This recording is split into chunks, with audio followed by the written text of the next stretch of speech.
Well, Peanut did eat actually his lunch. Now he's going into stretch mode. He likes to rub and roll after he eats, because then he gives a good burp, and I guess it helps him with digestion. I never had him neutered, because it seemed like every one of my animals I had neutered or spayed, they became like 2-ton Annies, and their whole personality changed. So I never had it done on him, and the vets never pushed that. He was born on March 17th, 2012. We got him July 11th, 2012. And he was a cute little boy. He was, feisty. But I didn't know much about Yorkies because I always had Scottish Terriers growing up. And they were independent dogs. And right away, he always had to be either babysat or he came with me.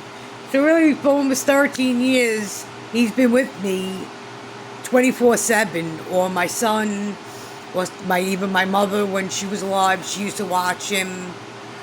And he would howl, bark, cry, then he would urinate. And so I said, he's been with me through a lot, personal things that went on in my life.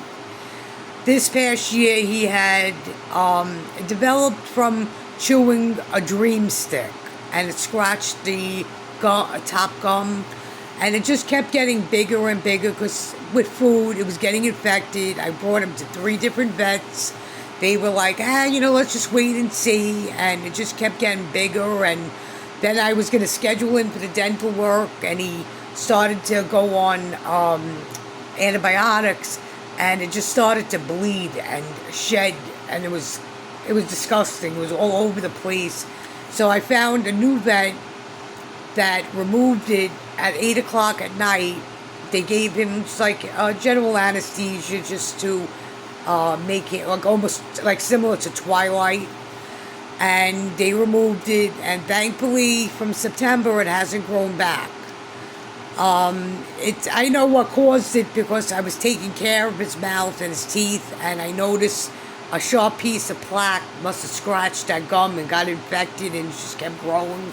But it did come back, which now the vet thinks it was possibly a wrong diagnosis from the lab as hemangiosarcoma. It's like a rare form of mouth cancer in dogs. And only like 6 or 7 dogs had it ever in their mouth. So I said, I don't believe that it was. I know what caused it. I know what was aggravating it. Him rubbing all the time and the eating. And then he really wasn't drinking. And just, it was from June to September was a horrible 3 months. And that's when he started singing. With the chatting, and once he had that thing removed, he was happy like a log. And he has, that 3 times he's had this pinched nerve in his neck. This time it lasted longer, and it's hard to confine him because he's never been crate confined or anything. And I used a little massager, ice, heat, hand massaging.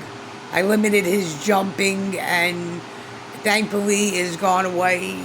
But I had to give him the gabapentin, and I'm not, he's been thankfully from the time he was little, except for the liver enzymes, till about 11 years old, no problems.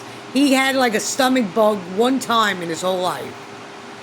And then it was, it was that. Then it was, he has a wart on the back of his neck. He's had that ever since he was about 9. And it started off like just small. Then, I don't know, it got irritated. It was bleeding a little bit 2 months ago. And it actually looks smaller now. So, and the doctor, the vet just said it's a wart, like it's an old dog wart. So it's nothing to be concerned about. I cleaned it. It scabbed up, and it got actually smaller, so that's good. I'm going to be bringing him for blood work the end of the month. That's why I do give him the milk thistle to help with his liver enzymes. I'll always give him that. You know,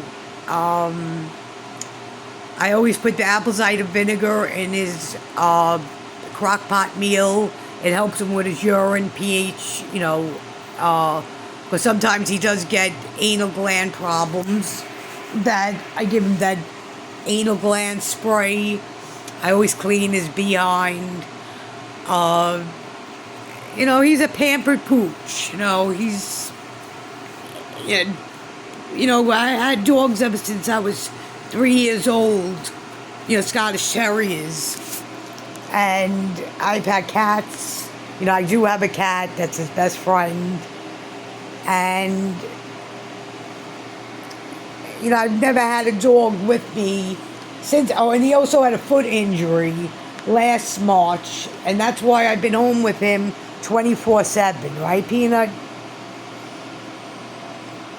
And, well, you know, these past, like, few months, really since June, that's all I was doing was back and forth to vets, trying to find a vet to remove this mouth growth.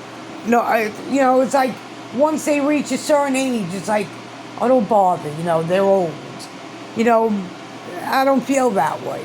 I didn't give up on him. You know, I said I help him, because he has so much life in him. He's funny, he's active, he loves to eat, he's always looking for treats. Right? Yeah, you're my boy. Look at that little face.